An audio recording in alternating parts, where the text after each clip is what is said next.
London skyline is in constant evolution. Iconic construction projects allow Britain to compete in an ever-competitive global economy. Workers, skilled and unskilled, are in strong demand, and sometimes, it is said, in short supply, after Theresa May introduced a skilled migrant cap in 2011. But this could be about to change.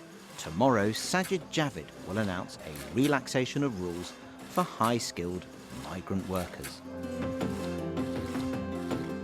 Arup is a big employer of skilled workers in the UK. We have about 5,000 employees. We bring in sort of 200 or so graduates every year. And, you know, an important, valuable part of our workforce is not from the UK, it's from either the rest of the European Union or overseas. About 1 in 10 of our staff are from non-EU countries.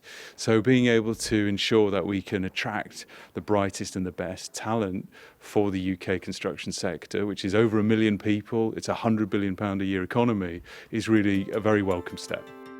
Every year, the government allows in 20,700 skilled workers from outside the EU under Tier 2 visas, with the largest number of these coming from emerging countries across Asia. The government will announce that doctors and nurses will be excluded from that cap, freeing up space for thousands of other skilled workers. The NHS is particularly reliant on these staff. Around a quarter of doctors weren't born in the UK, and of those, more than half are from outside the EU.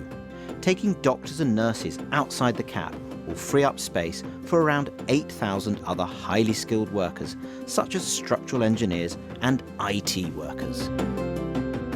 For the best part of a decade, Theresa May has, as Home Secretary and then Prime Minister, resisted intense cabinet pressure to relax her rules on immigration. And now Sajid Javid, who's never been afraid to confront the Prime Minister in cabinet, has persuaded her to give ground. Perhaps he won the Prime Minister over by offering assurances that he still stands by the biggest target of them all, the Tory manifesto pledge to bring net migration down to below 100,000. Business leaders welcomed the move.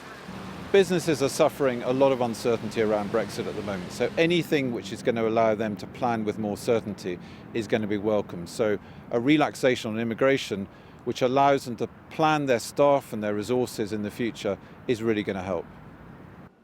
Campaigners for curbs on immigration gave the changes a guarded welcome. This cap has been in place since 2011. It's about time that we reviewed it anyway. If it means pushing it up a little, so be it. But what we mustn't do is lose sight of the fact that we want to bring migration down.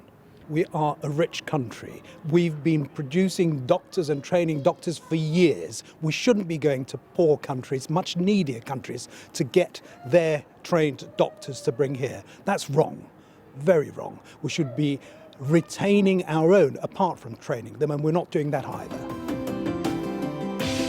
It's the end of the day on a London construction site, and workers are winding down for the night. The architects, engineers and scientists building our future may soon hail from ever wider corners of the world.